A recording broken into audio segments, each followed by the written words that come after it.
Thank you for joining us for another episode of That Solo Life, the podcast for PR pros and marketers who work for themselves. I am Michelle Kane of Voice Matters, and I am here as ever with my wonderful co host Karen Swim of Solo PR Pro. And today we are so excited. We're always excited when we have guests. Sorry, we just can't help ourselves. We are here with our fellow solo, Jennifer Donovan, because our topic today is Nomad, no problem, taking your business on the road. I love it. I love it. Yeah. So for our fellow solos, but for those of you who don't know, Jennifer Donovan is the founder of Nova Communications, and she consults with companies on their social media and communications programs. Her experience with both PR and social media spans more than 25 years working in-house at communications agencies and with companies directly. Since starting Nova, she has worked with companies of all sizes across various industries, from startup consumer application companies to billion-dollar global technology companies. And as I said before, she's also a fellow solo. So we're thrilled that you're joining us today, Jennifer. Thanks for taking the time. Excited to be here with you guys. This is fun. Yay. So excited to have you. And I feel so immensely blessed that Jennifer is not only a solo, but I've had the pleasure of working with her and can vouch that she's such an expert in her craft and so professional, so smart. I've learned so much from her. And she has a really impressive resume because she is one of those people that not only can do the work and design the strategy, but she also is an excellent teacher. So she's done a lot of training and workshops for big agencies and for PR pros, and she's so fantastic and so memorable. I was talking with one of our team members, and they were like, "Yes, I remember Jennifer Donovan very well," and she was rattling off things about you, and I'm like, "Yeah, because once you meet her, you never forget her." So thank you so much for navigating the time zone and being here with us. I'm so thrilled. Well, thanks, Karen. That's so sweet. And yeah, I've been a solo for almost as long as I've been a solo practitioner, and had the pleasure of meeting you in Atlanta all those years ago, and being able Yeah. to meet a lot of the other solos. So it's been a great ride since I starting doing this. It'll be 9 years next month. That's Wow. fantastic. Congrats. Congratulations. Yes. We'll always have Atlanta. Yeah. That was a One day fun we couple will meet days. her again. I know, Yeah. right? We'll do it again one day. Yeah. But so recent developments, when we did meet back in Atlanta, you were based in San Francisco, but recently you made a pretty major move. Tell us a little bit about it. That is correct. So I was in San Francisco for 25 years on and off. Had a little stint on the East Coast for a few years, but Okay. about a year ago moved to Lisbon, Portugal. So I've been here. Yeah, it'll be a year in April that we moved here. It's amazing. So yeah, I always knew I wanted to live outside the U.S. I started traveling internationally in my teenage years, and really just caught that Mm, wanderlust bug, and realized I have just a huge curiosity for other cultures and foods and languages and people. And so my partner Paul and I had traveled quite a bit together in the 13, 14 years that we've been together, and we started realizing we were kind of always the outliers. We were either not as old or not as young. So it was either people in their 60s and 70s that were retired, or teenagers, or, kids that had just gotten out of college. And we thought, oh, this is interesting. So it sort of gave us the idea that, well, if we're going to move somewhere, we want to do it when we're young enough to really mm, be able to enjoy it. So yeah. when we first visited Portugal about 3 years ago, we fell in love with it almost from day one. It was really interesting how much it captured our hearts, and we loved the pace of Mhm. life and the people, and just the beauty. That we're on the ocean, and there's mountains and wine regions, and it's just a really interesting country that a lot of people hadn't heard of. So, Mhm. I mean, heard of, but like hadn't visited. It's not, when you think of Europe, people think Yeah. Rome or Right. Paris or Yeah. London, but you don't really don't really hear a lot of people come to Portugal. So we Right. were pleasantly surprised that we loved it so much, and we came back a few months after our first trip and bought a house. So, It's um, phenomenal. How yeah, so cool. we owned the house for a while before we actually decided to move. But I think the pandemic really was a motivating factor in the move. Sure. It gave us some quiet time to reconsider really what's important about our lives, what we wanted the next phase of our life to look like. Mhm. And I think, slowing down, not being part of the rat race, having more time to explore and, um, you know, discover new things around here really were part of the reasons for that Mhm. inspired the move. And we definitely miss the people in our community that we built in San Francisco, but we are really lucky to have created a wonderful community of friends here even in just the year that we've been here. Mm. No, it's so You true. I have know, friends. So go yeah, ahead. Go ahead, Gary.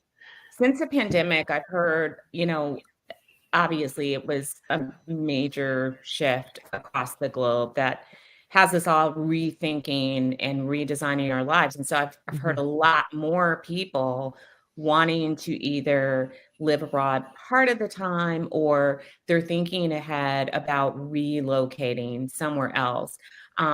I think it's beautiful how your place found you and worked its way into Mhm. your heart and you knew immediately. But Hmm. what would you say, where can somebody because you guys put a stake in the ground and committed Yeah. to Portugal before you even made the We did. move. What would you say to those solos who are like, I've had like this undercurrent of a wanderlust and wanting to see and do? What would be some of the things that you would advise them to do before they take that step of going to find their new place?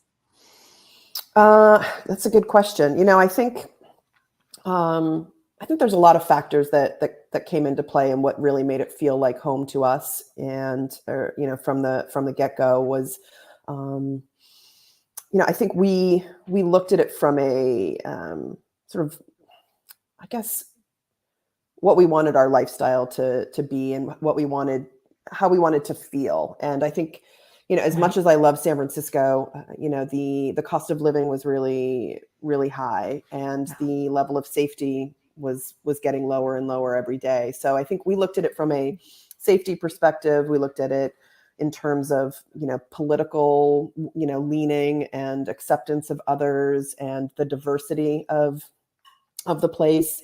Um, and not to forget things like climate and access to going back to the U.S. So being on the West Mm. Coast of the most Western country in Europe was a factor because it's almost the same as flying from San Francisco to the East Coast as Oh, it is from here to back to the East Coast, and the climate. And I think just as you get older, there's certain things that are non-negotiables in your life. mhm. And so while moving to a beach town with a bunch of retirees may sound good, are you going to have the right?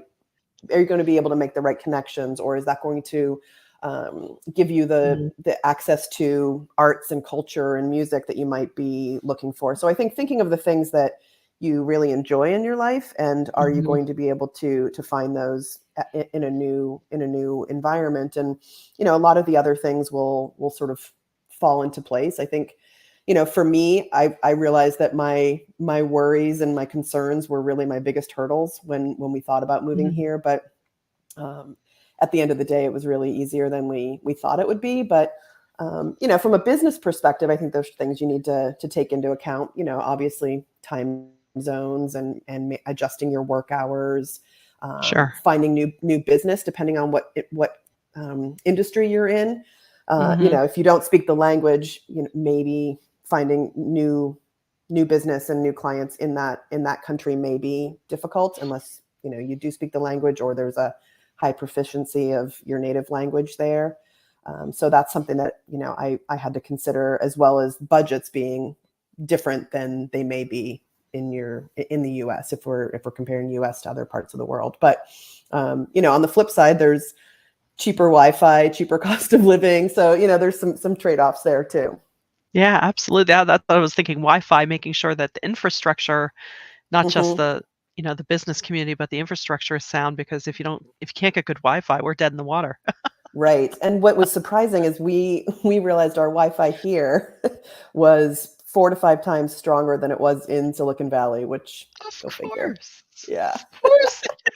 No, Yeah. it's funny though, but yeah, I think like you say, the sense of place, the vibe of a place is so important when making a decision of, could I live here? I've in Hmm. the places I've gone, I've checked myself. I'm thinking, it's different here in a good way. Yeah. That's cool. I have friends who they're digital nomads in Playa del Carmen in Mexico, and Hmm. they never let us forget it Yeah. with their constant beach posts, but we still like them.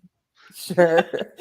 Yeah, I think, all those things, and just realizing that, not everything is going to be the same. And that's really part of the adventure. And if that's what you're going into these decisions with, I think you're going to have a hard time once the reality of being in a new place sets in, because there are things that are different, cultures are different, or, bureaucracy and just getting things done is different, especially when you're not proficient in a language. So there's a lot to Right. think about, but I think if you go into it with the right frame of mind, you'll be Yeah, You better yeah. off. have to be one of those people that is not trying to replicate your same experience, but you're really opening yourself up to embracing something different, and you're okay Hmm. with that. You can Yeah. adapt and learn. If you're rigid, it's probably not the best move for you. Right, Right. right. And when Yeah. you talk about like the bureaucracy and some of the things, the nuts and bolts, like, if one of our listeners is thinking of this,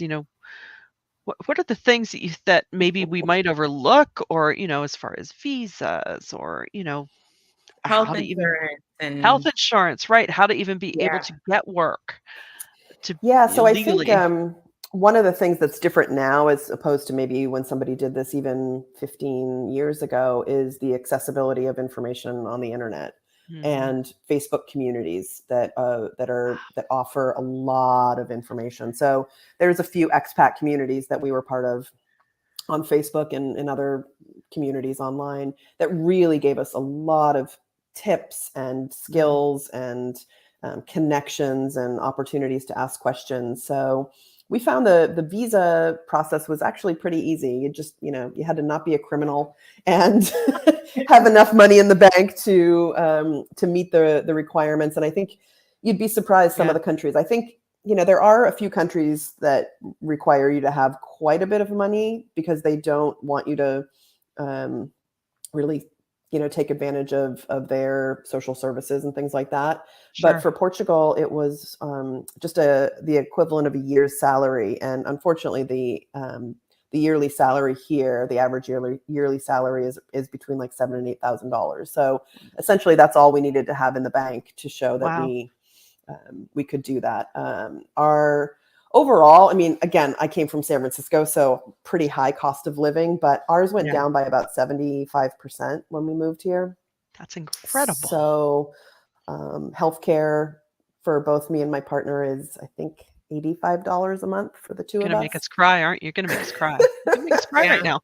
yeah. So compared to Yeah. 800 in the US, it's quite a it's Right? quite a dip. But Right? I think there's a lot of resources out there for somebody that's looking at this, and um, whether it's a Facebook community or TV shows or Right. books, or there's a lot of opportunities to really figure it out. And we do have a handful of friends that actually moved here to Portugal sight unseen, and I don't know if I would do that. I Yeah. think there's Right?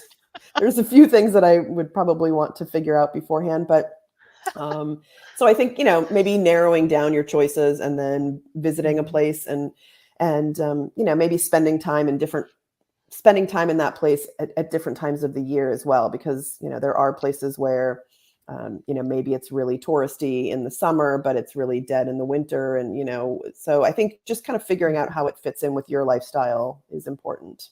Right, right. And as solos, we can do test runs. I know, we both know Lisa Gerber. She did that a couple of years ago. I remember living vicariously through her Instagram all summer when she spent a Mm, good chunk of time in France.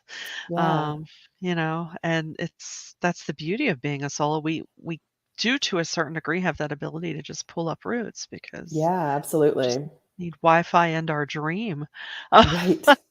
Yeah. Yeah, and I think for one other thing that we've done here that we couldn't do in the U.S. because we were renters is now that we own this place, we are part of this service called homeexchange.com, and so we Hmm. can share switch houses with people. And so I think for anybody that actually does own their own home in the US could do a trial run using a service like that. It's really cheap to join, and you could Cool.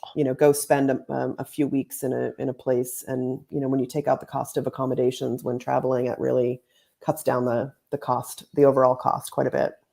Mm-hmm. That's a great Incredible. tip. Yeah. Um, so now that you've been there for a little bit, Yeah. what has there been anything that like surprised you? Like, oh, I Mm. didn't even think of this when, we were planning this whole thing as much, you bought a house. Was there anything that sort of took you by surprise? um I would say probably two things. I think one of my biggest concerns was making friends and creating a community. Just Right.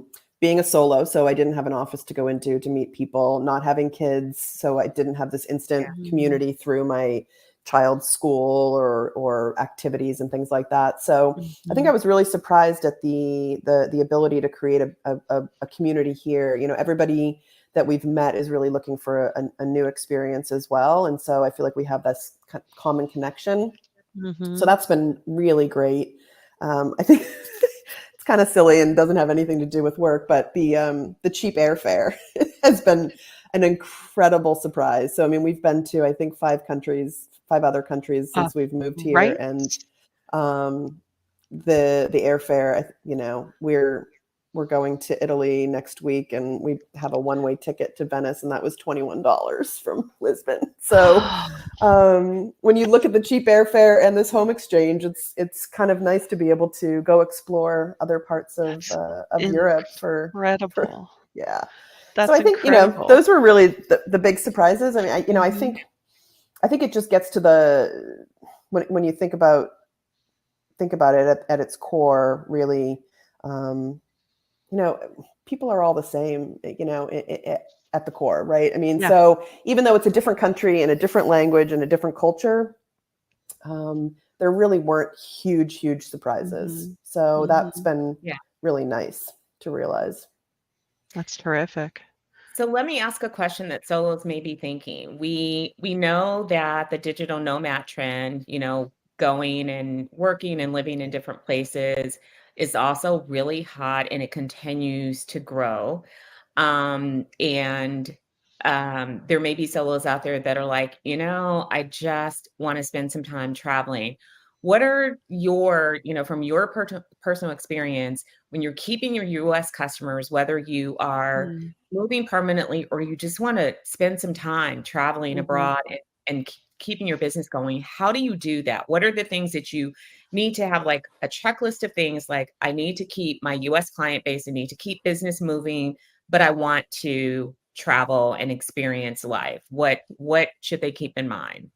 Um, I think my best practices have really remained the same. I was lucky to have this business for 8 years and 15 years of experience in PR before that. So I think my best practices and how I run my business has remained essentially the same. But I think the biggest thing is managing client expectations, because while the pandemic helped with remote work, I think the idea of you being in a different time zone, quote unquote, feels like you're further away and feels a little bit off to clients. Yeah. So I think if you have clients that are expecting you to be in their office weekly or monthly, may not be the best fit or the best time for you to make a move. But if you have clients that are a little bit more flexible, I think it could work. I think so. Managing client expectations. I definitely had to shift my work hours. So I have clients on the west coast of the U.S. and the east coast of the U.S. So I'm either 8 or 5 hours difference. So usually I have most of my mornings free, so I can get a lot of work done, which is great. So my ability to do a lot of the work before my clients come online has cut down Mm. on a lot of need for meetings or back and forth on Slack or email. But most of my engagement with the clients does come between 4 PM and 9 PM for me. So I've had to just adjust that a little bit. And I think the other thing that I've really been mindful of is keeping up on networking, because you don't want to let yourself be out of sight, out of mind. And sometimes when you tell people you're moving, they're like, oh, she's over in Europe. We so you have to find some of those ways to remind people that you're still a good connection, you're still a good potential partner, you're still somebody that they can refer business to, and vice versa. So I've really kept up on a lot of the online communities that I'm part of, and old clients, and when I see opportunities, referring business to my connections back in the US, so they kind of keep thinking of me, and I'm not sort of out too far away. So and I'm lucky I have two great consultants on my team. They're in Canada, but on US they cover the Pacific time zone and East Coast time zone. So they really help me support clients when either I'm sleeping or in an emergency. So that's really helped. And I think the other thing is, if somebody's thinking about doing this, back to the cost of living decrease, right? I think that has really changed how I look at my business. Being in San Francisco, I had to think about each new lead that came in a different way, because if I lost one client, it could really affect my life. Whereas here, I can be a little bit more flexible in the types of clients I take on, and be a little bit more picky. And so I think that if somebody's thinking about that and they maybe have a client that's a little bit more rigid, think about what your cost of living might be. And I think it can help you be a little bit more discerning with how you're structuring your business. As well sure.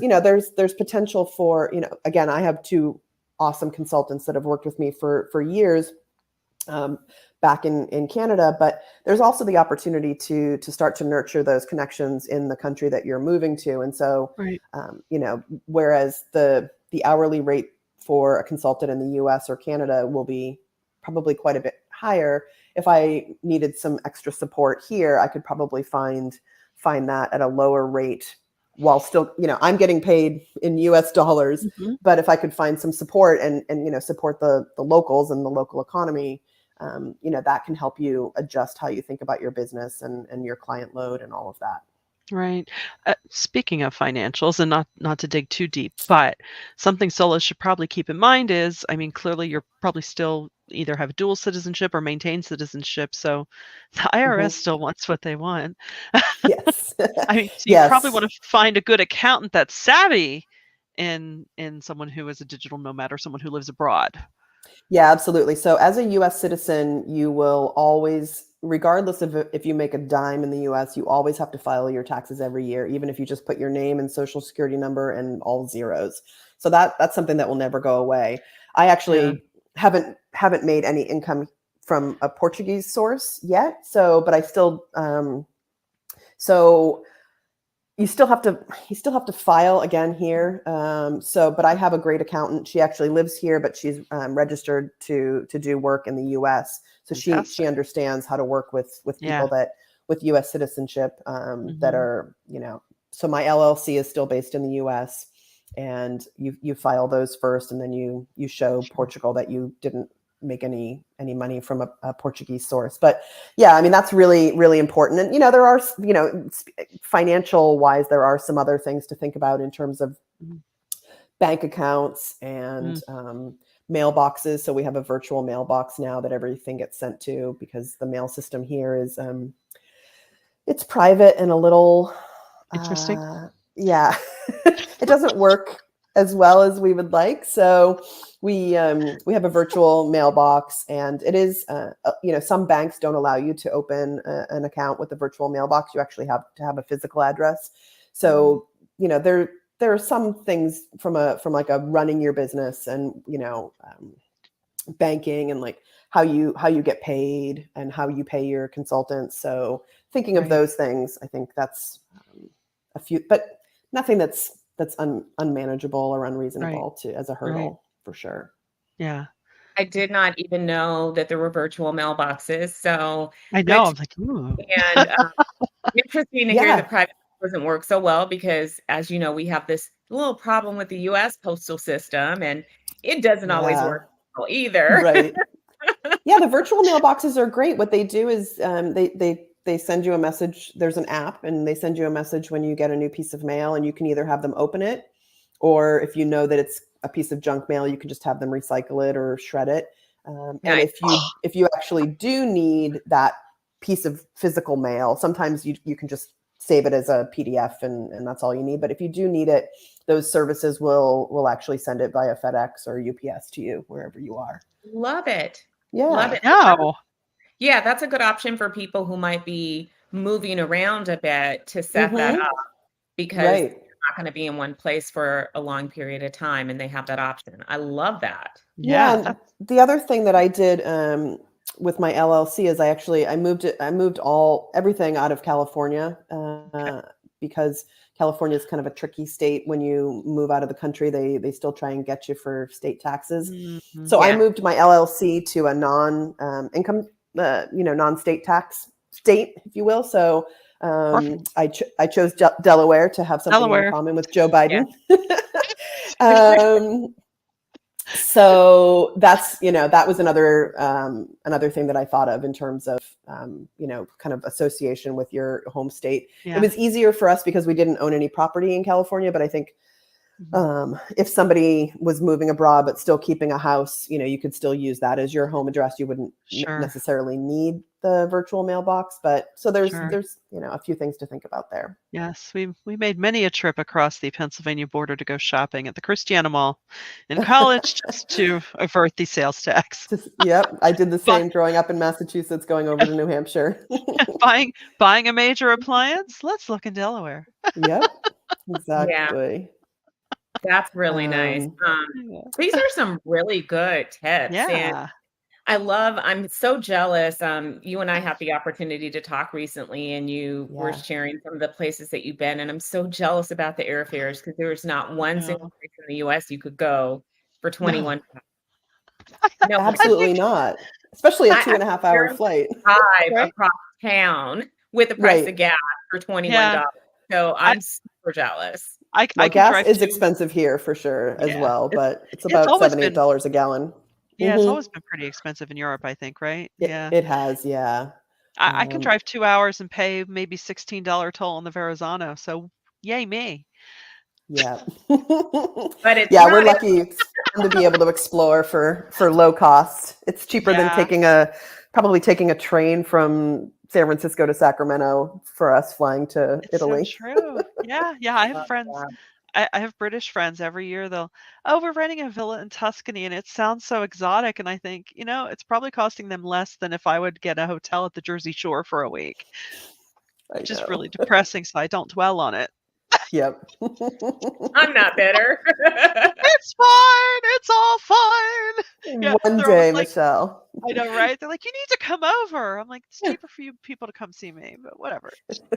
I love it. Well, Oh, Jennifer, this has been yeah. so fun, and Yes. I hope that our listeners, their wheels are turning about the places that they can at least explore, even if you don't want to move somewhere else permanently. I hope that Jennifer has inspired you that you really can do your business from anywhere. There's workarounds, and she's so relaxed. When we rebroadcast this live stream, I encourage you to look at her and look at Yes. yourself And in the look at mirror and us. think, this could be me. Oh, thanks, guys. That's sweet. Oh, yeah, and It was it's wonderful catching up with you. And, honestly, if I can be a resource or a sounding board for anybody, contact me on the solo PR or, feel free to excellent. include my contact information when you guys post this. I would love to help anybody out, Absolutely. answer any questions. Yeah, Wonderful. yeah. If you wanna check Jennifer out, you can check her out at nova-comms.com. That's comms with 2 M's, or seek her out on LinkedIn. And gosh, it's just been so great to reconnect with you today, and we thank you for sharing all this wonderful information, and, oh my gosh, we'll be thinking of you by the ocean as we go about our day today. And if you're listening here on Absolutely. the podcast, just Imagine you're breathing in some salt air as you make your living. Well, and with that, we thank you all for joining us. And until next time, this has been That's